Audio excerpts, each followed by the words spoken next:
নেতৃত্ব দিলে দোষের কিছু নাই, নেতৃত্ব পেলেও দোষের কিছু নাই। একজন মেম্বার হোক, একজন চেয়ারম্যান হোক, একজন এমপি হোক, একজন মন্ত্রী হোক, একজন পিএম হোক, যাকে আল্লাহ পাক যেখানে দায়িত্ব দিবেন, খলিফা হিসেবে তার কাজ কি বলেন তো? ফাহকুম বাইনান নাসি বিল হক, সত্য ন্যায়ের মানদণ্ডে মানুষের মাঝখানে বিচার ফয়সালা। কিন্তু ফাংশনটা কি? একজন খলিফার কাজটা কি? আবু বকর সিদ্দিক কেমন খলিফা ছিলেন, ওমর কেমন ছিলেন, ওসমান কেমন ছিলেন, আলী কেমন ছিলেন রাদিয়াল্লাহু আনহুম আজমাইন? তারা এই আয়াতের উপর আমল করতেন, ফাহকুম বাইনান নাসি বিল হক, মানুষের মাঝখানে ন্যায় বিচার কর। দাউদ, ইন্না জাআলনাকা খলিফাতান ফিল আরদ, আমি আল্লাহ তোমাকে এই জমিনে খলিফা করেছি, সুবহানাল্লাহ। এবং ওই জমিন বলতে কিন্তু এখন জেরুজালেম, আরদ মানে এখানে কিন্তু ওই বাইতুল মুকাদ্দাস, তিনি ওখান থেকেই বিশ্ব শাসন করেছিলেন। তোমার দায়িত্ব কি হে দাউদ, তোমার কাজটা কি? ফাহকুম বাইনান নাসি বিল হক, সূরা সাদ পড়ে দেখেন। তোমার কাজ হচ্ছে মানুষের মাঝে, অনুসারী জনগণের মাঝে তুমি ন্যায় বিচার প্রতিষ্ঠা করবে। কি করবে? তার মানে একজন যে কেউ, ন্যায় বিচার কথা বলা হয়েছে, ন্যায় বিচার। এখন ন্যায় বিচার কতটুকু কি হচ্ছে না হচ্ছে এটা আপনারা আমার চেয়ে ভালো জানেন, আমি এইসব নিয়ে কথা বলতে চাই না। কিন্তু আমাদের কাজ এতটুকুই, যাকে আল্লাহ পাক যেখানে দায়িত্ব দিবেন ন্যায় বিচার। আরো আল্লাহ বলছেন, আয়াতটা শেষ হয়নি, আরো সামনে একটু আছে। আল্লাহ পাক বলছেন ওয়ালা তাত্তাবিউল হাওয়া, ন্যায় বিচার করো এবং নিজের হাওয়া প্রবৃত্তির অনুসরণ করো না, নিজের মন গড়া বিধানের অনুসরণ করো না, নিজের প্রবৃত্তির দাসত্ব করো না। যদি করো তাহলে কি হবে? ইউদিল্লাকা আন সাবিলিল্লাহ, তাহলে আল্লাহ পাকের এই সরল পথ থেকে ওই প্রবৃত্তির অনুসরণ তোমাকে বিচ্যুত করে দিবে।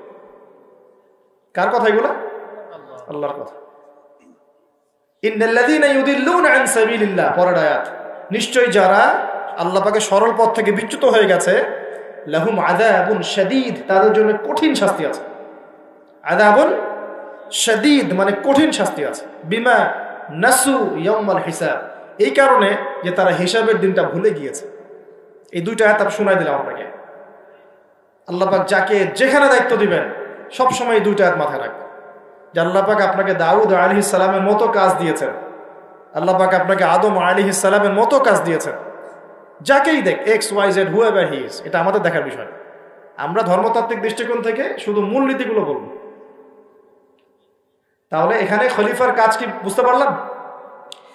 মানুষের মাঝে ন্যায় বিচার প্রতিষ্ঠা করা, প্রবৃত্তির দাসত্ব না করা। যদি করি তাহলে কঠিন শাস্তি অপেক্ষা করছে। এখন আসেন, আল্লাহ নবী সাল্লাল্লাহু আলাইহি ওয়াসাল্লাম কি এই আয়াতের উপর আমল করে যান নাই? গিয়েছেন না যান নাই? তার জীবদ্দশায়, তার 23 বছরের এই নববী জীবনে কেউ কখনো জুলুমের শিকার হয়েছিল? বলেন তো, কেউ বলতে পারবে বুকে হাত দিয়ে যে একজন মানুষ জুলুমের শিকার হয়েছে? তার রেখে যাওয়া ইসলামের এই প্ল্যাটফর্মের উপরে আবু বকর সিদ্দিক শাসন চালিয়েছেন 2.5 বছরের মতো। আবু বকর সিদ্দিকের সময় কি কেউ জুলুমের শিকার হয়েছিল? তিনি কি এই আয়াতগুলোর উপর আমল করেছিলেন না করেন নাই? তাহলে তিনি একজন সফল খলিফা ছিলেন। আমরা খলিফা এবং খেলাফা দুটার ব্যাখ্যা বুঝতে পারলাম। যে খলিফা আল্লাহ পাকের বিধান মেনে বিচার ফয়সালা করে, ওই শাসন ব্যবস্থাটাকেই বলা হয় খিলাফা।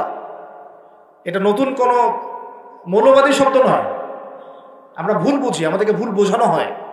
একজন খলিফা যে আল্লাহ পাকের বিধান অনুযায়ী বিচার ফয়সালা করে, তার ওই শাসন ব্যবস্থাটাকে বলা হয় খিলাফা, যেটা আসবে সামনে ঈসা আলাইহিস সালামের হাতে। এখন আপনি সর্বোচ্চ পর্যায়ে যান বিশ্বের, ইউনাইটেড নেশনস, এখানে খিলাফা কায়েম আছে? অনেস্টলি বলেন, এখানে কি আল্লাহর বিধান দিয়ে বিচার ফয়সালা করা হয়, নাকি ওদের পশ্চিমাদের মন করা বিধান দিয়ে করা হয়?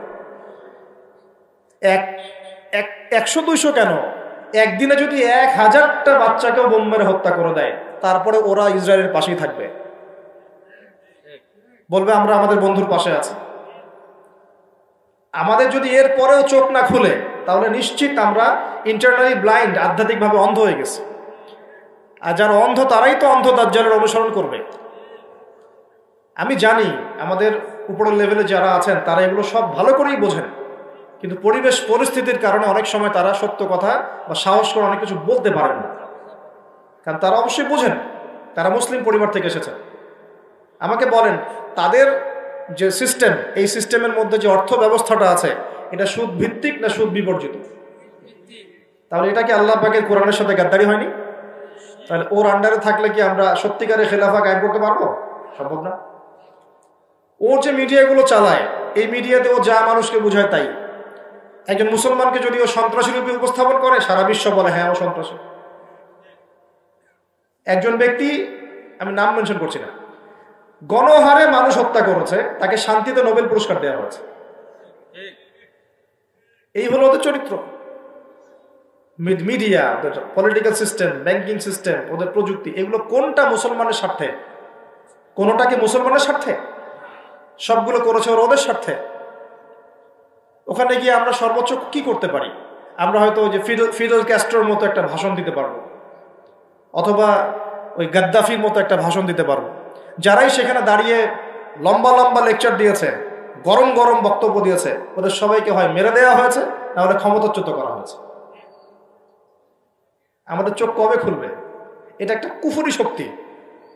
এটা এই পৃথিবীর সবচেয়ে বড় শিরক, সবচেয়ে বড় তাগুত, সবচেয়ে বড় কুফর। এর গোড়ায় গিয়ে আমাদেরকে আঘাত করতে হবে, এবং সেই আঘাতটা আমরা করতে পারবো না, আমরা জানি।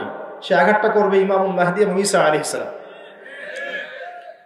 আমি জানি আমরা কিছু করতে পারবো, এবং আমি আপনাকে করতেও বলছি না কিছু, ভবিষ্যৎটা বলে দিচ্ছি ইনশাআল্লাহ। এই বৈশ্বিক এই শিরক আর কুফর তাগুতের গোড়ায় শিকড়ে আঘাতটা করবে কে?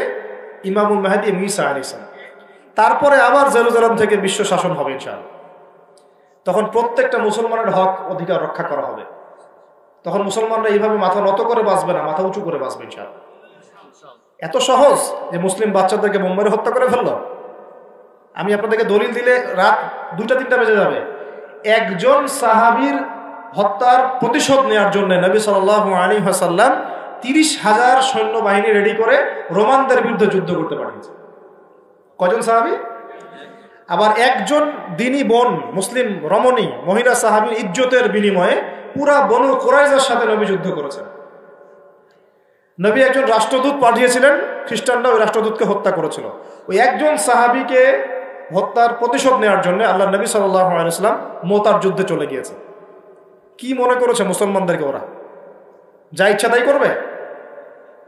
যখনই মুসলিমরা ইসলামের পক্ষে কথা বলার চেষ্টা করে অথবা শক্ত অবস্থান দেখানোর চেষ্টা করে, ওরা কয়েকটা অস্ত্র প্রয়োগ করে। স্যাংশন দিয়ে দিব, তারপরে কি করব? টাকার মান কমিয়ে দিব, ভিসা বাতিল করে দিব। অনেক সমস্যা ওদের কাছে। এরকম 70 থেকে 72টা অস্ত্র থাকে, একটা একটা করে প্রয়োগ করে। স্যাংশন একটা অস্ত্র, ভিসা একটা অস্ত্র, টাকার মান ইনফ্লেশন হবে এটা একটা অস্ত্র, ঋণ দেওয়া বন্ধ করে দেবো একটা অস্ত্র, IMF এর লোন দিব না একটা অস্ত্র। এরকম অস্ত্র শেষ নাই। এগুলো আপনারা সবাই বুঝবেন না, পলিটিশিয়ানরা বুঝবেন। এই শক্তিটা, এই পুরো পশ্চিমাদের এই পুরো শক্তিটা, আমি বলছি না তাদের মধ্যে ভালো মানুষ না, এটা বলছি না। এটা যারা নিয়ন্ত্রণ করে তাদের নাম জায়নিস্ট। তারা কারা? এই জায়নিস্টরা কখনোই মুসলমানদের স্বার্থে কাজ করবে না। কশ্চিন কালেও তারা এই মুসলিম বাচ্চাদের রক্তের বদলা নিবে না। কশ্চিন কালেও তারা আমাদের এই ভাই বোনদের জীবনের মূল্য দিতে পারবে না। তারা আমাদের পক্ষে অবস্থান নিবে না। হাজার হাজার মুসলিমকে মেরে ফেলার পরেও তারা ওদেরই পক্ষে অবস্থান নিবে। এমনকি যে এগুলো নিয়ে কথা পর্যন্ত বলবে তাকেও গুপ্ত হত্যা করতে পারে। দ্য সিক্রেটস অফ জায়নিজম বইটা পড়ে দেখেন, হেনরি ফোর্ডের লেখা। উনি নিজেও ওদের একজন ছিলেন, বের হয়ে এসেছেন, পরে সৎপথে এসে বইটা লিখেছেন। বইটা পড়ে দেখেন, পড়াশোনা করেন। আমাদেরকে চোখ কান খোলা রেখে চলতে হবে। আমি এই মূল জায়গা থেকে আস্তে আস্তে শেষের দিকে আসতেছি, একটু মনোযোগ ধরে রাখেন। এটা হলো খেলাফা এবং খলিফার ফাংশন। এখন আবু বকর সিদ্দিক কি এটা আমল করে দেখেন নাই? উমর ইবনে খাত্তাব তার 10 বছরের শাসন, কত বছর? এই 10 বছরে আপনি একজন মানুষ দেখান যে অনাহারে মারা গেছে বা দারিদ্র সীমার নিচে ছিল, বা ওই 10 বছরে একজন মুসলিম বোনের ইজ্জত হানি করা হয়েছে, একটা বাচ্চাকে হত্যা করতে পেরেছে, বা একজন মুসলিম ভাইকে অন্যায়ভাবে হত্যা করেছে, বা শুধু মুসলমানদের উপরে গরম গরম কথা পর্যন্ত বলেছে, একটা দলিল খালি দেখানো হবে। 10 বছর আপনি দেখাতে পারবেন না। বরং মানুষ চাকরি ছেড়ে দিচ্ছে এসে, ইয়া আমিরুল মুমিনিন, আমার কোর্টে তো মামলাই আসে না, আমাকে অযথা বেতন দেন কেন? এই যে বর্তমান রাষ্ট্র ব্যবস্থার কাঠামো, এটা ওমর রাদিয়াল্লাহু আনহু দিয়েছেন। তার জীবনী পড়ে দেখেন, ইতিহাসগুলো পড়ে দেখেন। এখন এই 10 বছর যদি এভাবে চালানো যায় তাহলে আমরা কেন এখন দুর্বল হচ্ছি? আরো সামনে যান, ওই 10 বছরে উমর রাদিয়াল্লাহু আনহু এই বাইতুল মুকাদ্দাসও জয় করেছিলেন, মনে আছে? উটের পিঠে তিনি একবার চড়েছেন, তারপর ভিত্তকে উঠিয়েছেন। ওটা নিয়ে কাজী নজরুল ইসলাম কবিতা লিখেছিলেন। এগুলো তো এখন নাই। কবিতাটা, এটা তো আমিরুল মুমিনিন কবিতা ছিল না একটা আগে, ওটা তো এখন আপনারা পড়তে পারেন না। কেন পড়তে পারেন না এটা আপনারা বুঝবেন। কেন পড়া যাচ্ছে না, কি সমস্যা হচ্ছে, পড়লে কি হবে, কোথায় নিয়ে যাচ্ছি আমরা বাচ্চাদেরকে? এখন কোন দিকে নিয়ে যাচ্ছি বাচ্চাদেরকে আমরা? আসলে ইসলামী শিক্ষা ছাড়া আপনি যত শিক্ষায় শিক্ষিত করেন না কেন, পরকালে আপনি পস্তাবেন, আমরা পস্তাবো না। পরকালে আপনি পস্তাবেন যে আমি আমার সন্তানকে কেন এই শিক্ষা দিয়ে আসলাম না। হয়তো আজকে রব্বির হামহুমা কামা রাব্বায়ানি সগীরা বলতে পারতো, এখন তো সেটাও পারছে না। উসমান রাদিয়াল্লাহু আনহু খেলাফতের পর আরো 12 বছর, কত বছর? একটা ঘটনা দেখান আমাকে, মুসলিমদের অধঃপতনের বা মুসলমানদেরকে অপদস্থ করেছে একটা ঘটনা দেয়। এরপর আলী ইবনে আবি তালেবের আরো প্রায় 1.5-2 বছর, ওই সময় দেখেন। আমি বলেছিলাম 1200 বছর প্রায়। তারপর উমাইয়ারা শাসন করেছে প্রায় 97 বছর। কত বছর? নিজেদের মধ্যে অনেক সমস্যা হয়েছিল। যেমন এখন আমাদের সবাই মুসলিম ভাই, পলিটিক্যালি নিজেদের মধ্যে সমস্যা হয় না? এরকম সমস্যা হয়েছিল উমাইয়া খেলাফতে, উসমান রাদিয়াল্লাহু আনহুর সময়ও, আলী ইবনে আবি তালেবের সময়ও। কিন্তু কখনো বাইরের শত্রুদের কাছে আমরা পরাজিত হই নাই। মানে আমার ঘরে কি সমস্যা আছে, আমি সেটা ঘরে বুঝবো। ভাইয়ের সাথে ভাইয়ের সমস্যা হচ্ছে, ওকে ঠিক আছে, হাতাহাতি হয়েছে, মারামারি হয়েছে, অস্ত্র নিয়ে মুখোমুখি হয়েছি, এটা আমার ঘরের সমস্যা। কিন্তু বহির্বিশ্বে মুসলমানদের উপর চোখ রাঙিয়ে কথা বলেছে এমন একটা জাতি খুঁজে পাওয়া যায় না। 97 বছর উমাইয়ারা করেছে। তারপরে আব্বাসীয়রা এসেছে, আব্বাসীয়রা এসে প্রায় 550 বছর চালিয়েছে। কত বছর? এর পর আসছে মামলুক, তারপরে ফাতেমিরা, ওইদিকে কর্ডোভাতে ছিল ইসলামিক খেলাফত, ওই আন্দালুসিয়ায়, এখনকার স্পেন, ইতালি, এগুলো সব আমাদের ছিল। তারপরে সালাহউদ্দিন আইয়ুবী রাহিমাহুল্লাহর আইয়ুবী শাসন এসেছে। তারপরে জেঙ্গিদের শাসন এসেছে। মোগলদেরটা জানেন আপনারা, আফগানদেরটা জানেন, এমনকি হিন্দুস্তান পর্যন্ত দেখেন নাই? এটা পুরো আমাদের আওতাভুক্ত ছিল এক সময়, ইংরেজরা আসার আগ পর্যন্ত। এভাবে বিশ্ব এগিয়ে গেছে ইসলামের হাত ধরে। কখনো কাউকে জোর করে, ফোর্স করে মুসলমান করানো হয় নাই। কখনো কোনো অমুসলিমের অধিকার খর্ব করা হয়নি। এবং একজন অমুসলিম যদি আমাদের আন্ডারে থাকতো, তার অধিকার সবার আগে নিশ্চিত করা হয়েছে। যাকাত সবাই প্রদান করত, সলাত আদায় করত, সবাই কোরআনওয়ালা ছিল, ওলামায়ে কেরামদেরকে সম্মান করা হতো, মসজিদ মাদ্রাসা গড়ে তোলা হয়েছিল, সুদ ছিল না, মানুষ হালাল খেত, এবং মুসলিমদের একটা ঐক্যবদ্ধ সামরিক শক্তি ছিল। আস্তে আস্তে আস্তে আস্তে বিগত বেশি দিন না, আমার স্টাডি হচ্ছে বিগত মাত্র 100 থেকে 150 বছর, লাস্ট 100 থেকে 150 বছরে আমাদের পুরো টেবিলটাই উল্টে গেছে মনে হয়। এক্স্যাক্টলি উসমানী খেলাফতের পতনের সময় থেকে 1914 সালে এটার পতন ঘটেছে, প্রথম বিশ্বযুদ্ধের সময়। এরপর থেকেই কেন জানি এই যে বিগত 100 বছরে পুরো বিশ্বের চিত্রটাই উল্টায় গেল। যারা আমাদেরকে কর দিত এক সময়, ট্যাক্স, ওরা এখন আমাদেরকে বলে ঋণ দিব কি দিব না। সুবহানাল্লাহ, আপনারা চিন্তা করেন একটু বিষয়টা।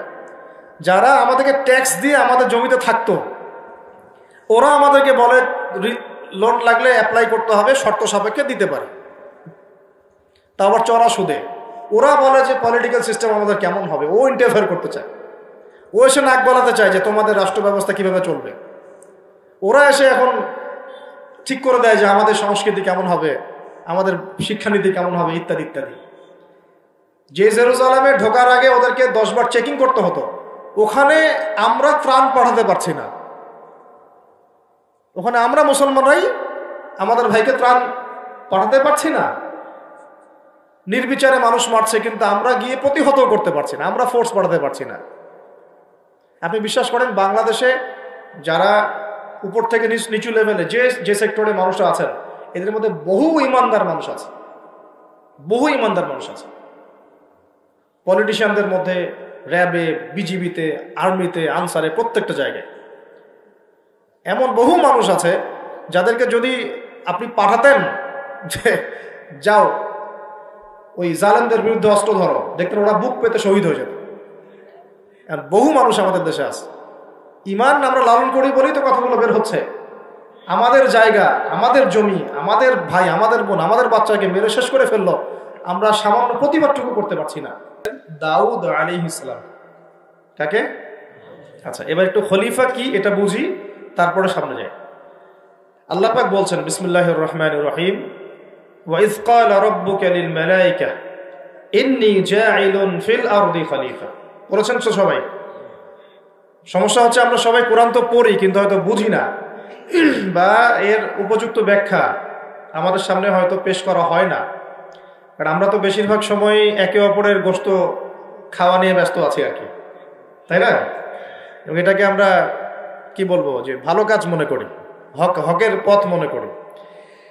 বস্তুত এটাই শেষ জামানা, যখন সাদাকে কালো মনে হবে, কালোকে সাদা মনে হবে, হককে বাতিল মনে হবে, বাতিলকে হক মনে হবে, যেটা ন্যায় ওটাকে অন্যায় মনে হবে, যেটা অন্যায় সেটাকেই ন্যায় মনে হবে।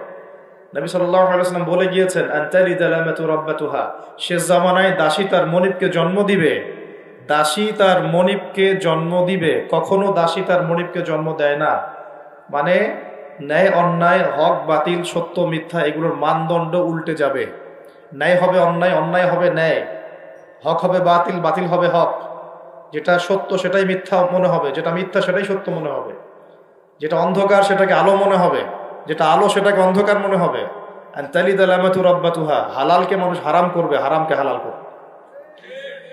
আমার কথা বুঝতে পারছেন কি না বেশি গভীর হয়ে যাচ্ছে? আমি সহজ করার চেষ্টা করছি।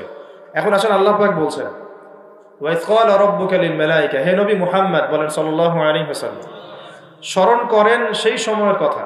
আল্লাহ নবীকে বলা হচ্ছে স্মরণ করেন সেই সময়ের কথা, মানে মহাবিশ্বের লক্ষ লক্ষ বছর আগে, হয়তো কোটি কোটি বছর আগে। ওয়া ইয ক্বালা রাব্বুকা লিল মালায়েকা, আপনার রব এই ফেরেশতাদেরকে বলেছিলেন, কাদেরকে বলেছিলেন? কি বলেছিলেন? ইন্নী জাঈলুন ফিল আরদি খলিফা, আমি এই আরদে মানে পৃথিবীতে আমার খলিফা পাঠাতে চাই। সুবহানাল্লাহ। পৃথিবীতে কেউ ছিল না এর আগে, জিন জাতি ছিল। জিন জাতি, কোন জাতি? জিন জাতি বলে একটা জাতি আছে, বিশ্বাস করেন তো নাকি? আচ্ছা, এখন এই জিন জাতি যখন ফাসাদ সৃষ্টি করে, আল্লাহ পাক ওদেরকে সরিয়ে দেন, দিয়ে আল্লাহ পাক নতুন করে কোন সৃষ্টি পাঠানোর ইরাদা করেন, তখন ফেরেশতাদেরকে বলেন যে আমি পৃথিবীতে আমার খলিফা পাঠাতে চাই। কি পাঠাতে চাই? শব্দটা আবার বলেন, খলিফা। আচ্ছা, এবার আসেন তো ফেরেশতারা বলেন, আতাজআলু ফিহা, আপনি কি এমন কাউকে সেখানে পাঠাতে চাচ্ছেন, মাইয়ুফসিদু ফিহা, যে পৃথিবীতে গিয়ে ফাসাদ সৃষ্টি করবে, দাঙ্গা হাঙ্গামা ফাসাদ সৃষ্টি করবে, ওয়াসফিকুদ দিমা, এবং একে অপরের রক্ত ঝরাবে, রক্তপাত ঘটাবে। ওয়া নাহনু নুসাব্বিহু বিহামদিকা ওয়া নুকদ্দিসু লাক, অথচ আমরাই তো আপনার প্রশংসা করি, তাসবিহ পাঠ করি, কি প্রয়োজন? আপনি কি এমন কাউকে পাঠাতে চাচ্ছেন যে পৃথিবীতে গিয়ে দুইটা কাজ করবে? ফেরেশতারা বলেছেন কয়টা কাজ করবে? এক, বলেন, ফিতনা ফাসাদ সৃষ্টি করবে, দুই, একে অপরের রক্তপাত ঘটাবে। পুরো বিশ্বের দিকে তাকায় দেখবেন এবার, এই মানব জাতি এই দুইটা কাজ করতেছে, হয় ফিতনা ফাসাদ সৃষ্টি করতেছে অথবা রক্তপাত ঘটাচ্ছে। এখানে ভাই ভাইয়ের রক্ত ঝরাচ্ছে, প্রতিবেশী প্রতিবেশীর, কোনো সময় সামাজিক এক দল আরেক দলের, কোনো সময় এক রাজনৈতিক দল আরেক রাজনৈতিক দলের, কোনো সময় এক বিশ্বের একটা দেশ আরেকটা দেশের। পুরো বিশ্বে ছোট থেকে বড় যে স্তরে আপনি উঠবেন দেখবেন রক্তপাত রক্তপাত রক্তপাত। নবীজি বলে গিয়েছিলেন শেষ জামানায় এই রক্তপাতটা প্রচুর বাড়বে, এত বাড়বে যে হত্যাকারী জানবে না কেন তাকে মারলাম, আর নিহত ব্যক্তিও বুঝবে না কেন আমি মরলাম। সুবহানাল্লাহ, চিন্তা করতে পারেন? গাজার বাচ্চারা জানে না যে কেন তাকে মারা হলো, আর যারা মারছে ওরাও জানে না কি কারণে মারছে, কি অপরাধ ওটা। ইয়েমেনের বাচ্চারা জানে না কেন বোমটা এসে পড়লো, আর যে ফেললো সেও জানে না কি জন্য ফেললাম। আপনারা রাস্তায় গন্ডগোল করতে যান অনেক সময়, যে বের হয় সেও জানে না কেন কিসের উদ্দেশ্যে লড়ছি, আর যে মারে সেও জানে না কি জন্য ভাইকে মারলাম। এটা শেষ জামানা। হত্যাকারী ব্যক্তি জানবে না যে কেন আমি হত্যা করছি, মাকতুল জানবে না যে কেন আমি মরলাম। শেষ জামানা হারাজ বাড়বে, হারাজ হারাজ হারাজ। নবীজি বলছেন হারাজ বাড়বে, সাহাবীরা বলছেন হারাজ কি ইয়া রাসূলুল্লাহ? নবীজি বলছেন যে মানে অস্বাভাবিক হারে হত্যাকাণ্ড বাড়তে থাকে। আমি পরিসংখ্যান দিয়ে দিই আপনাকে দুইটা। শুধু প্রথম বিশ্বযুদ্ধেই এই 4-5 বছরের মধ্যে প্রায় 1.5 থেকে 2 কোটি মানুষ মারা গেছে। কত কোটি? আর আরো বেশি, অনেকে বলেন 2.5 কোটি 3 কোটি, আমি একটা মিনিমাম রেঞ্জ বললাম।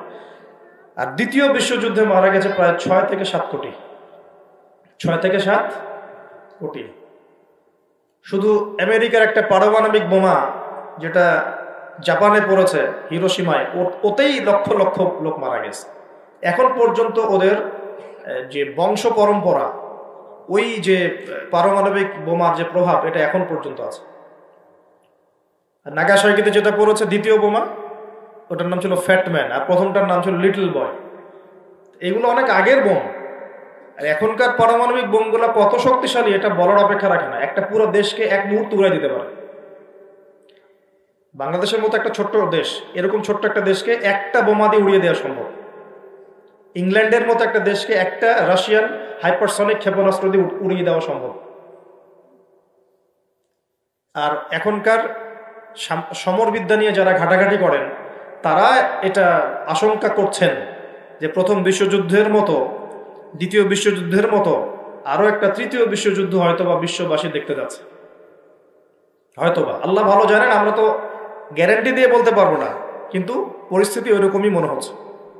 তবে এতটুকু জেনে রাখেন, হাদিসের মধ্যে মালহামা নামে একটা শব্দ আছে। কি শব্দ? নবীজি বলেছেন ইউফ্রেটিস নদী, মানে ফোরাত নদী। ইউফ্রেটিস কোন নদী? এই ফোরাত নদী অচিরেই তার ভূগর্ভস্থ সোনার পাহাড় বের করে দিবে। ফোরাত নদী অচিরেই তার সোনার পাহাড় বের করে দিবে, এবং ওই সোনাকে নিয়ে মারামারি করতে আসবে যে মানুষগুলো, তাদের মধ্যে প্রত্যেক 100 জনের মধ্যে 99 জন মানুষ মারা যাবে। আর ওই একজন ব্যক্তি যে বেঁচে থাকবে, সে ধারণা করবে আমি সেই ব্যক্তি যে সোনাটা পাবো। আর মুসলিমদেরকে নবীজি বলছেন, তোমরা যদি ওই সময় ওই জায়গায় থাকো, কোনো মুসলমান যদি সেটা দেখে, তোমরা সেই সোনায় হাতও দিবে না। আরেকটা হাদিস এসেছে যে অচিরেই রোমকরা, পশ্চিমারা আরবদের সাথে চুক্তি ভঙ্গ করবে এবং 80টা পতাকা নিয়ে তাদের বিরুদ্ধে যুদ্ধে নেমে যাবে। কয়টা পতাকা? 80টা। এবং প্রত্যেক পতাকার নিচে থাকবে 12,000 করে সৈন্য। কত হাজার?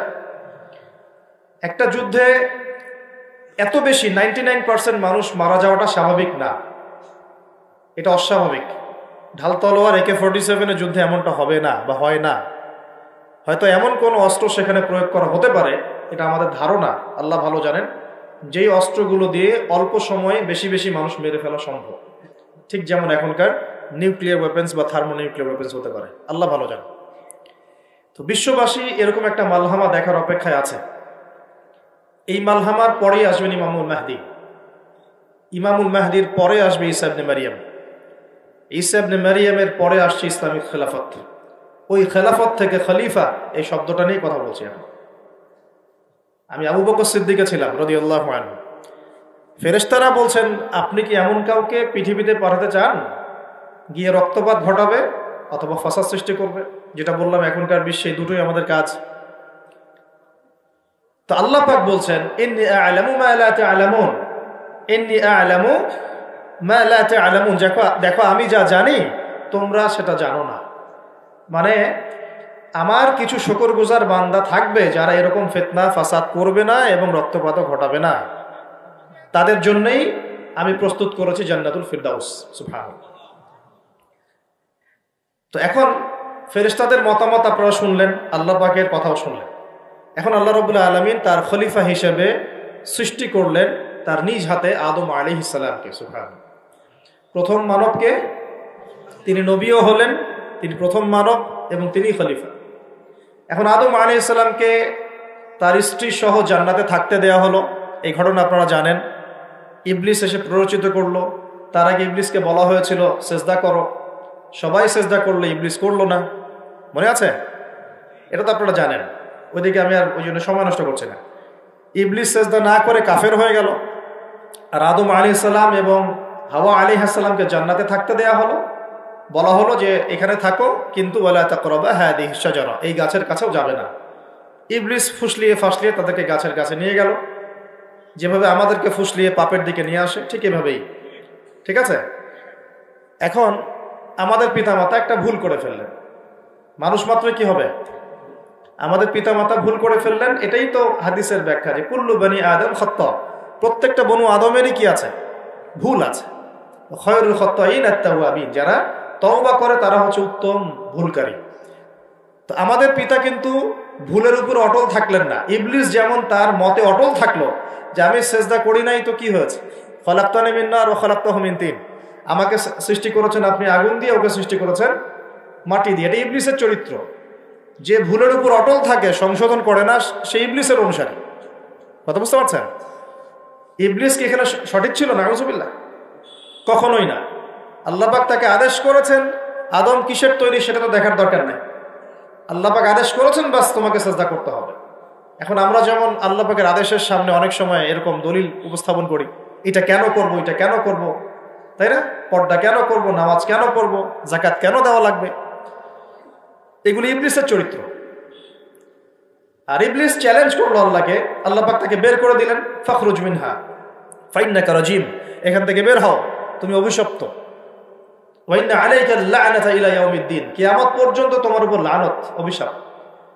ও আবার চালাক, সে বলল যে আমাকে কিয়ামত পর্যন্ত অবকাশ দিন, আনজিরনি ইলা ইয়াউমি ইউবআসুন, আমাকে কিয়ামত পর্যন্ত অবকাশ দিন।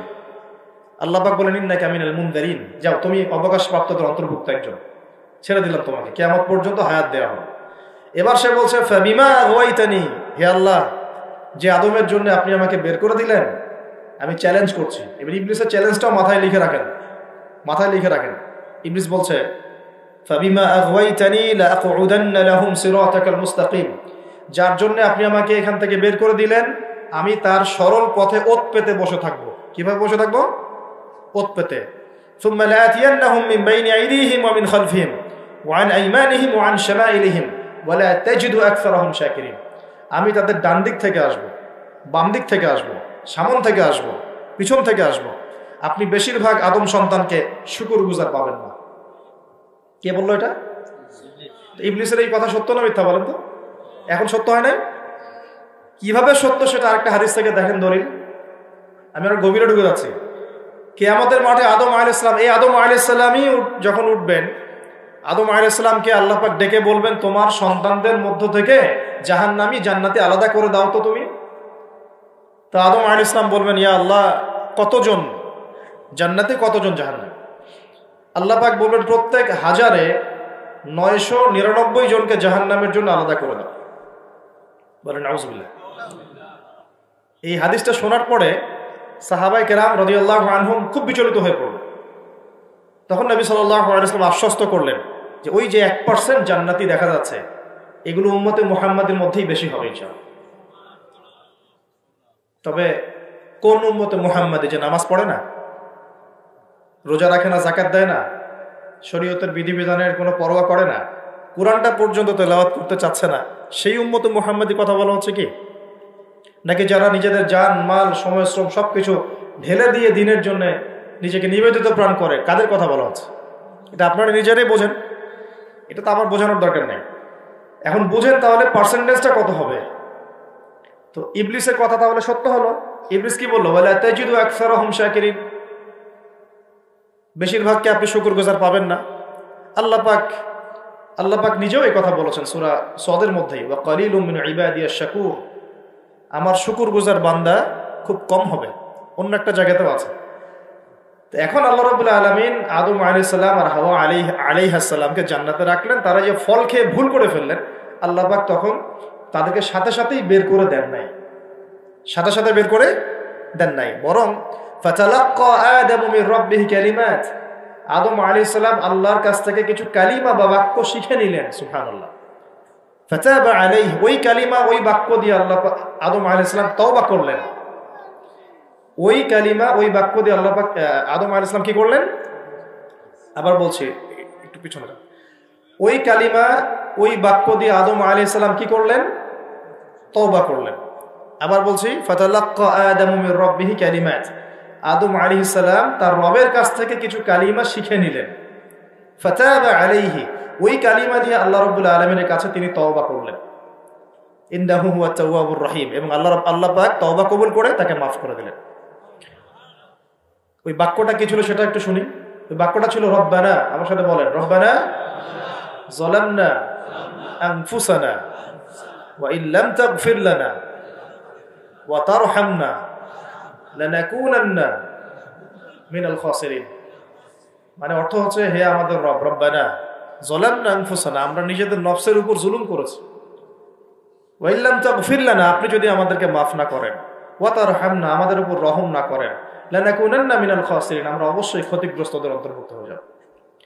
এই কালিমা শিখলেন কে? আদম আলাইহিস সালাম তার রবের কাছ থেকে। এই কালিমা, এই দোয়া দিয়ে তিনি তওবা করলেন, আল্লাহ রাব্বুল আলামিন তাকে মাফ করে দিলেন। তবে তিনি বলে দিলেন আর জান্নাতে থাকা হচ্ছে না।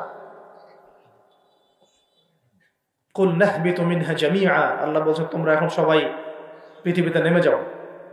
ফাইম্মা ইয়াতিয়ান্নাকুম মিন্নি হুদান, নেমে যাও পৃথিবীতে, কিন্তু জেনে রেখো পৃথিবীতে আমার পক্ষ থেকে তোমাদের কাছে হেদায়েত যাবে। কি যাবে? হেদায়েত মানে আসমানি কিতাব, নবী রাসূল। আসমানি কিতাব, নবী রাসূল, এগুলো আসবে তোমাদের কাছে। ফামান কুল নাহবিতু মিনহা জামিআ ফাইম্মা ইয়াতিয়ান্নাকুম মিন্নি হুদান ফামান তাবিআ হুদায়া, যে আমার এই হেদায়েতের অনুসরণ করবে, ফালা খাউফুন আলাইহিম ওয়ালা হুম ইয়াহজানুন, তাদের কোনো ভয় নাই, কোনো দুশ্চিন্তা নাই। যেই জান্নাত থেকে গিয়েছো ওই জান্নাতে ফিরে আসবে ইনশাআল্লাহ। এটা একটা কথা। আর ওয়াল্লাযীনা কাফারু ওয়া কাযযাবু বিআয়াতিনা, কিন্তু যারাই আমার ওই হেদায়েতকে মিথ্যা প্রতিপন্ন করবে, অস্বীকার করবে, কুফরি করবে, ঠিক আছে, উলাইকা আসহাবুন নার, এরা হবে জাহান্নামের অধিবাসী, হুম ফিহা খালিদুন, এখানে তারা চিরস্থায়ী হবে। আল্লাহ পাকের বক্তব্য একদম সহজ সরল পরিষ্কার না? দুনিয়াতে যাচ্ছ যাও, এটা চিরস্থায়ী নয়। এই সময়টুকুর মধ্যেই আমার পক্ষ থেকে কি আসবে বলেন? হেদায়েত আসবে, মানে যুগে যুগে নবী রাসূল আসবেন, আসমানি কিতাব আসবে। ফামান তাবিআ হুদায়া, তোমাদের মধ্যে যারা এই নবী রাসূলদেরকে মানবে, আসমানি কিতাব সমূহকে মানবে, তাদের কোনো টেনশন নাই, কোনো ভয় নাই, আবার জান্নাতে ফিরে আসবে ইনশাআল্লাহ।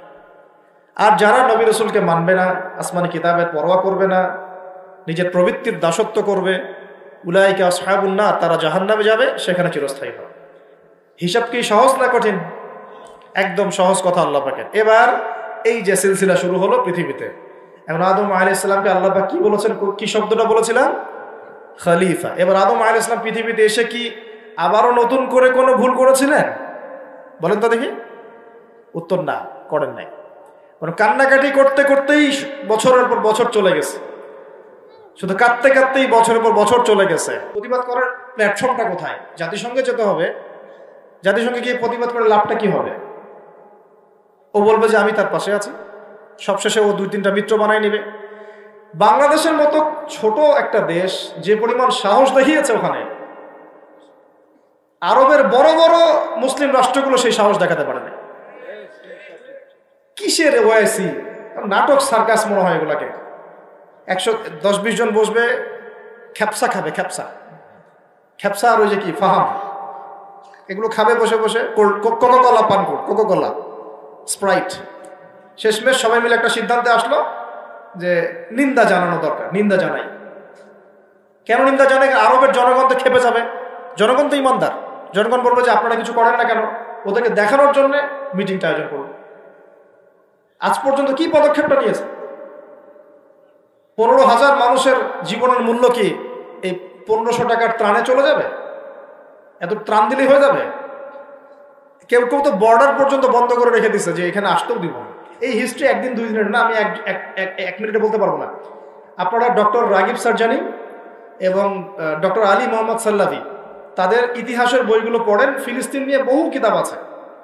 এটা বিশাল ইতিহাস। এটা এখন অক্টোবর মাসের ঘটনা না, এটা অক্টোবর মাসের 6 তারিখে নতুন করে শুরু হয়েছে মাত্র। এটা প্রায় 97 বছর থেকে চলছে। কখনো এই রমজানে, কখনো সেই রমজানে, কখনো এই ইস্যু নিয়ে, কখনো সেই ইস্যু নিয়ে, কখনো নিজেরাই এটাকে সৃষ্টি করে। করতে করতে আস্তে আস্তে আস্তে 76 ভাগ জায়গা ওরা এখন দখল করে ফেলছে। আর আমি বললাম এদের সাথে দাজ্জালের মারাত্মক সম্পর্ক আছে, সামনে বুঝতে পারবেন।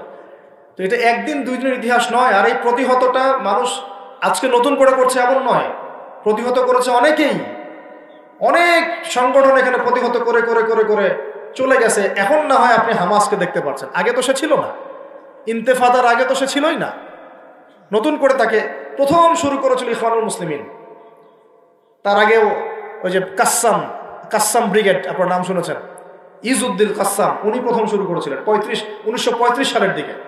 ইতিহাসগুলো পড়তে থাকে এবং কিভাবে তার আস্তে আস্তে এই জায়গায় ঘাঁটি গেড়েছে। এখন তারা কত শক্তিশালী আমাদের কল্পনার বাইরে। আমরা আমাদের আল্লাহ রাব্বুল আলামিনের কাছে দোয়ার চ্যানেল খোলা আছে, আমরা আমাদের মন থেকে দোয়া করবো ইনশাআল্লাহ। বলতে পারলে বলবো, লিখতে পারলে লিখবো, পণ্য বয়কট করতে পারলে করব, আমরা কূটনৈতিক সম্পর্ক ছিন্ন করতে পারলে করব, আমাদের পক্ষে যা করা সম্ভব তাই করবো ইনশাআল্লাহ। কারণ আমাদের তো হাত বাঁধা। দেখেন, আপনি চিন্তা করেন, চারপাশে আরব রাষ্ট্রগুলো তামাশা দেখছে, মাঝখানে মাত্রই 27 একর বর্গ কিলোমিটার জায়গা, 27 একর জায়গা আর কি, এটার মধ্যে বোম্বিং হচ্ছে। সবাই মানে 22 লক্ষ মানুষকে একটা জায়গায় নিয়ে এসে বোম মেরে হত্যা করা। মানে ভাবটা এরকম যে ধরেন বাইতুল মোকাররমে সব মুসলমানকে ঢুকিয়ে বিষ প্রয়োগ করে হত্যা করা, যেমন এরকম আর কি, স্প্রে মেরে হত্যা করার মতো। অল্প একটু জায়গা, এর মধ্যে 22 লাখ মানুষকে ঢুকিয়ে দিয়ে বোম মেরে মেরে হত্যা করা হচ্ছে। এর চেয়ে বড় জুলুম পৃথিবী আর কোথাও দেখে নাই। ওই জায়গাটাকে আল্লাহ পাক বরকতময় বলেছেন, ওই জায়গাটাকেই আল্লাহ পাক বরকতময় বলেছেন। কেন? ওই জায়গা থেকে আল্লাহ পাক বেশি বেশি শহীদ কবুল করছেন, সুবহানাল্লাহ। এটাও বোঝেন, ওই জায়গা থেকে বেশি বেশি শহীদ আল্লাহর কাছে যাচ্ছে এবং তারা জীবিত, তারা জান্নাতে আছেন এখন ইনশাআল্লাহ। তবে শেষ করে দিয়ে একটা হাদিস দিয়ে, নবী সাল্লাল্লাহু আলাইহি ওয়াসাল্লাম এই জায়গা সম্পর্কে বলেছেন, শেষ জামানায় লা তাযালু তাইফাতুম মিন উম্মতি যাহিরিন আলাল হক লা ইয়াদুররুহুম মান খাযিলাহুম। আল্লাহ নবী সাল্লাল্লাহু আলাইহি ওয়াসাল্লাম বলেছেন, আমার উম্মতের একটা দল, সবাই না, একটা দল চিরদিন হকের উপর থাকবে, তারা যুদ্ধ করতে থাকবে, বিরোধিতাকারীরা তাদের কোনো ক্ষতি করতে পারবে না দুর্ভিক্ষ ছাড়া। কি ছাড়া? এই যে এখন বুঝতে পারছেন, দুর্ভিক্ষ ছাড়া, পানি নাই, খাবার নাই। বিরোধিতাকারীরা ওদের কোনো ক্ষতি করতে পারবে না দুর্ভিক্ষ ছাড়া। এবং তার সাহাবীরা জিজ্ঞাসা করছেন, ইয়া রাসূলুল্লাহ, তারা কোন এলাকায় যুদ্ধটা করবে? নবীজি বলছেন যে বাইতুল মুকাদ্দাস ওয়া মা হাওলাহা, বাইতুল মুকাদ্দাস এবং তার চারপাশে। আরেকটা জায়গা আসছে যে ফিল দিমাশক, মানে যে সিরিয়ার দামেস্ক এবং তার চারপাশে। নবীজি বলছেন সর্বশেষ এই দলটা দাজ্জালের সাথেও যুদ্ধ করবে। তো এই দিকে পৃথিবী যাবে। এখন আমরা আজকে সংক্ষিপ্ত আলোচনায় এতটুকু বোঝানোর চেষ্টা করলাম।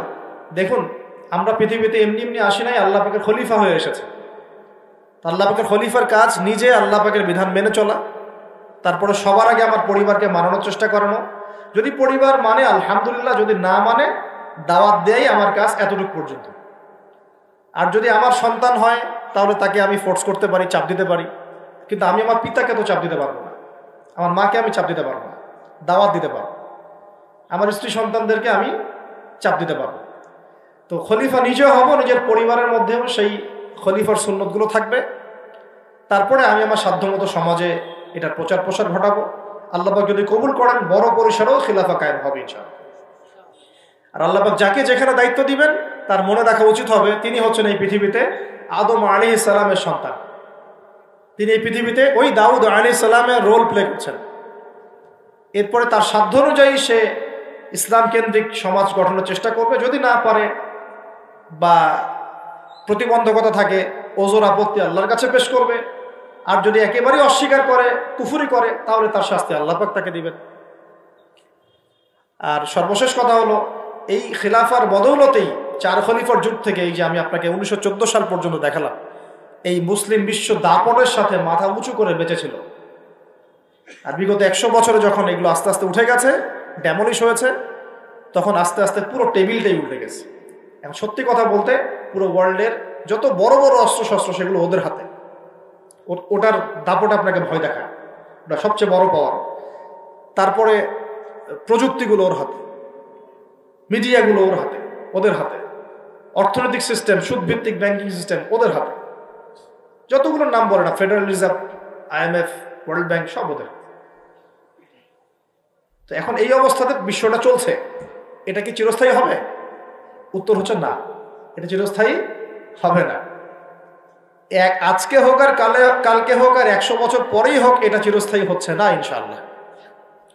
কখন চিরস্থায়ী হবে না? যখন একটা প্রজন্ম গড়ে উঠবে, যেই প্রজন্ম তাদের মুসলিম বীর সেনাদের ইতিহাস জানে, শেকড় চিনে, যেই প্রজন্ম 5 ওয়াক্ত নামাজি, মাশাআল্লাহ, তাহাজ্জুদ গোজার, হালাল খায়, যারা আদর্শ পরিবার গড়ার চেষ্টা করে, যারা সৎ কাজে আদেশ করে, অসৎ কাজে নিষেধ করে, যারা ইউনাইটেড, ঐক্যবদ্ধ, বিভক্ত না, যারা আল্লাহর বিধানের সামনে মাথা পেতে দেয়, অন্য কোনো তাগুতি বিধান তারা মেনে চলে না, যারা ইসলামটাকে আবারও বিশ্বে বিজয়ী করার ফিকির করে, চিন্তা করে, ওইভাবে কাজ করে, ইনশাল্লাহ ওই রকম প্রজন্ম যখন আসবে তখন বিজয় দেখতে পারবো ইনশাল্লাহ। তবে আমার মনে হয় না যে এখন সেই প্রজন্ম আছে বা চলছে, আমার মনে হয় না। কারণ এখন আমরা বেশিরভাগ ক্ষেত্রেই দুনিয়া নিয়ে ব্যস্ত হয়ে গেছি। আমরা অনেকেই নামাজ ছেড়ে দিয়েছি। কোরআন তো মাশাআল্লাহ আমরা বললাম প্রথমে যে অনেকেই পড়তে জানি না, সুন্নাহ মাফিক জীবনযাপন করছি না। পরিবার তো আসলে কি বলবো, নিজের বলতে নিজেরই খারাপ লাগে। অনেক পরিবার এখন জাহান্নামের টুকরা হয়ে গেছে, জাহান্নামের টুকরা হয়ে গেছে। সৎ কাজে আদেশ সবাই করছি না, অসৎ কাজে নিষেধ সবাই করছি না। ভাইয়ে আমরা গোশত খাওয়া নিয়ে ব্যস্ত হয়ে আছি, খালি মারামারি, কাটাকাটি, দাঙ্গা হাঙ্গামা। এমনকি দাড়ি টুপিওয়ালা মানুষরাও এখন একে অপরের গোশত খাচ্ছে বসে বসে। অনেকেই কে কার ভুল ধরতে পারবে, কে কাকে অপদস্থ করতে পারবে, কে কাকে জাতির সামনে ছোট করতে পারে, মানে এগুলোই মনে হচ্ছে আমাদের কাজ। অথচ আমরা মূল লক্ষ্য থেকে কোথায় সরে গেলাম, মূল লক্ষ্যটা থেকে কত দূরে সরে গেলাম। আল্লাহ পাক আমাদেরকে সেই মূল বিষয়গুলো বোঝার তৌফিক দান করুন। ঘরের পাশে আগুন লাগলে কি ভাই আপনি এখানে ভাইয়ে তর্ক করবেন? আগুন আগে নিয়ে ভাবো। পুরো বিশ্বে আগুন জ্বলে গেছে, আগুন জ্বলছে পুরো বিশ্বে। তারা অঘোষিত ক্রুসেড রচনা করেছে, অঘোষিত, ঘোষণা দিয়ে রচনা করে নেই, ভিতরে অঘোষিত ক্রুসেড রচনা করেছে। ওরা একটা জিনিসই চিনে যে লা ইলাহা ইল্লাল্লাহ কালিমা কে পড়ে ওকেই ধরতে হবে। ওদের চিন্তা এরকম। সবার না, আমি বলছি ওদের মধ্যে সবাই খারাপ তা বলছি না, কিন্তু জায়নিস্টদের কথা বলছি না। আপনাকে দেখবেন আপনি শিয়া না সুন্নি, আপনি আহলে হাদিস না হানাফি, আপনি শাফিঈ না হাম্বলি, আপনি বাংলাদেশি না পাকিস্তানি, এগুলো কিচ্ছু দেখতে আসবে না। ওরা শুধু চিনে একটা কালিমা, লা ইলাহা ইল্লাল্লাহ মুহাম্মাদুর রাসূলুল্লাহ। যারাই পড়ছে এদেরকে ধরো, টার্গেট করো। তারা মুসলিম এবং ইসলামকে মিটিয়ে ফেলতে চায়। আল্লাহ পাক কোরআনে এটা বলেছেন, ইউরিদুনা লিইউতফিউ নূরাল্লাহি বিআফওয়াহিহিম। তারা আল্লাহ পাকের এই নূর, মানে কোরআন হাদিস ইসলাম, এটাকে মুখের ফুৎকারে নিভিয়ে ফেলতে চায়। আল্লাহ বলছে ওয়াল্লাহু ইউতিম্মু নূরাহু, কিন্তু আল্লাহ পাক তার নূরকে প্রজ্বলিত করবেন। ওয়ালাউ কারিহাল কাফিরুন, যদিও এই কাফেররা এটা পছন্দ করে না। মানে এটা প্রজ্বলিত করার দায়িত্ব আল্লাহ পাকই নিয়েছেন। কখন হবে? 2-3টা আয়াত বলে শেষ করে দেই খালি। আল্লাহ পাক বলেছেন ইন তানসুরুল্লাহ ইয়ানসুরুকুম, তোমরা যদি আল্লাহকে সাহায্য করো, মানে তোমরা যদি আল্লাহর দ্বীনকে সাহায্য করো, তাহলেই আল্লাহ তোমাদেরকে সাহায্য করবে। এমনি সাহায্য নামবে না। এই যুগটা আবরাহার যুগ না, যে আবরাহা হস্তি বাহিনী নিয়ে হেঁটে যাবে আর আসমান থেকে পাখি আসবে ঝাঁকে ঝাঁকে, আবাবিল তৈরন আবাবিল নেমে আসবে। এটা সেই যুগ না। এখানে আপনাকে আপনার রিজিকের ফয়সালা যেমন নিজেকে করতে হয়, কাজ করতে হয় না, আকাশ থেকে মান্না সালওয়া পড়ে, রিজিক আল্লাহ দেন, কাজ আমাকে করতে হয়। ঠিক একইভাবে দিন প্রতিষ্ঠার ক্ষেত্রে ওইভাবেই কাজ না করলে আল্লাহ রাব্বুল আলামিন আসমান থেকে বিজয় দিবেন না। ইন তানসুরুল্লাহ ইয়ানসুরকুম, তোমরা যদি আল্লাহকে সাহায্য করো তবেই আল্লাহ তোমাদেরকে সাহায্য করবেন। ওয়া ইউসাব্বিত আকদামাকুম, তোমাদের পা আল্লাহ পাক সুদৃঢ় করে দিবেন ইনশাআল্লাহ। সুবহানাল্লাহ। আরো বলেছেন আল্লাহ পাক ইন্নাল্লাহা লা ইউগাইয়িরু মা বিকওমিন, আল্লাহ পাক কোনো কওমের অবস্থা ততক্ষণ পরিবর্তন করেন না। শুনে নেন, আল্লাহ পাক কোনো কওমের অবস্থা ততক্ষণ পরিবর্তন করেন না হাত্তা ইউগাইয়িরু মা বিআনফুসিহিম, যতক্ষণ না তারা নিজেরা নিজেদের অবস্থা পরিবর্তনের চেষ্টা করছে। আল্লাহ পাকের কথার উপর কোনো কথা নাই, এর উপর কোনো ওয়াজি নাই। আমাদের কথা তো কিচ্ছু না, আল্লাহ পাকের কথার উপর কোনো কথাই নাই। ইন তানসুরুল্লাহ ইয়ানসুরকুম, তোমরা আল্লাহকে সাহায্য করো, আল্লাহর দ্বীনকে সাহায্য করো, আল্লাহ তোমাদেরকে সাহায্য করো। ওয়া ইউসাব্বিত আকদামাকুম, পা শক্ত করে দিবেন ইনশাআল্লাহ, কেউ টলাতে পারবে না। আর ইন্নাল্লাহা লা ইউগাইয়িরু মা বিকওমিন, মনে রাখো আল্লাহ পাক কোনো কওমের অবস্থা, কোনো জাতির অবস্থা ততক্ষণ পরিবর্তন করেন না যতক্ষণ না হাত্তা ইউগাইয়িরু মা বিআনফুসিহিম, যতক্ষণ না তারা নিজেরা নিজেদের অবস্থা পরিবর্তনের চেষ্টা করছে। আর সর্বশেষ কথা আল্লাহ পাক বলছেন ওয়া ইন তাতাওয়াল্লাউ, যদি তোমরা মুখ ফিরায় চলে যাও, তোমরা যদি মুখ ফিরিয়ে উল্টা দিকে চলা শুরু করো, যেমনটা আমরা করছি আর কি এখন, তাহলে আল্লাহ কি করবেন? আল্লাহ বলছেন ইয়াস্তাবদিল কওমান গায়রাকুম, আল্লাহ তোমাদের সবাইকে সরিয়ে দিবেন। বলেন নাউজুবিল্লাহ। ইয়াস্তাবদিল কওমান গায়রাকুম, আল্লাহ পাক তোমাদের সবাইকে সরিয়ে দিয়ে নতুন কওম নিয়ে আসবেন। সুম্মা লা ইয়াকুনু আমসালাকুম, তারা তোমাদের মতো হবে না, তারা তোমাদের মতো অপদার্থ হবে না। কিভাবে সরাতে পারেন? এক মহামারীতে সরাতে পারেন, পারেন না? এক ভূমিকম্পে সরাতে পারেন। 5-6 মাত্রা ভূমিকম্প হলেই শেষ, ঢাকা শেষ, একদম 60% মানুষ দেখবেন ডেড, নাউজুবিল্লাহ। তাহলে কিসের বড়াই, কিসের? আল্লাহ পাকের কোরআনের আয়াতগুলো থেকে আমরা শিক্ষা নিব না, নিব না? ওয়া ইন তাতাওয়াল্লা ইয়াস্তাবদিল কওমান গায়রাকুম সুম্মা লা ইয়াকুনু আমসালাকুম। সর্বশেষ আল্লাহ পাক বলেন ইয়া আইয়ুহাল্লাযীনা আমানু, হে মুমিনগণ, ইসবিরু, তোমরা সবর করো। ইসবিরু ওয়া সাবিরু ওয়া রাবিতু, তোমরা সবর করো, সবরের প্রতিযোগিতা করো এবং তাকওয়া অবলম্বন করো এবং তোমাদের আখের গোছাও, তোমরা প্রস্তুতি নাও, তোমরা এসব বিজয়ের প্রস্তুতি নাও। লাআল্লাকুম তুফলিহুন, যাতে করে তোমরা সফল হতে পারো। আল্লাহ পাক আমাদের সবাইকে আলোচনা বোঝার তৌফিক দান করুন। আল্লাহ পাক আমাদের সবাইকে তার জমিনে তার খলিফা হওয়ার তৌফিক দান করুন। সেই সোনালী যুগের ইসলাম আবার ফিরিয়ে আনার তৌফিক দান করুন। আল্লাহ পাক ইসলামটাকে আমাদের কাছে বোঝার তৌফিক দান করুন। যারা ইসলামের বিকৃত ব্যাখ্যা করে, এইসব ব্যাখ্যা থেকে আল্লাহ পাক আমাদেরকে হেফাজত করুন। আল্লাহ পাক ইসলামের নামে সব ধরনের উগ্রপন্থা থেকে আমাদেরকে হেফাজত করুন এবং একই সাথে ইসলামের নামের সব ধরনের শিথিলতা থেকে আল্লাহ পাক আমাদেরকে হেফাজত করুন। আল্লাহ পাক আমাদেরকে মধ্যমপন্থী জাতি বানায় দেন, আপোষের সমস্ত দ্বন্দ্ব আল্লাহ মিটায় দেন এবং আমাদের যুব সমাজকে কোরআনওয়ালা বানায় দেন, সুন্নাহওয়ালা বানায় দেন। আমাদের পরিবারগুলোকে আল্লাহ পাক জান্নাতের টুকরা বানায় দেন। আল্লাহ পাক আমাদের সন্তানদেরকে মানুষ করার তৌফিক দান করেন। আসন্ন সেই বিজয়ে আল্লাহ পাক আমাদেরকে অংশ নেওয়ার তৌফিক দান করেন। দ্বীনের জন্য জানমাল ব্যয় করে, জানমাল সময় শ্রম যা আছে আল্লাহর জন্য ঢেলে দেওয়ার তৌফিক দান করেন।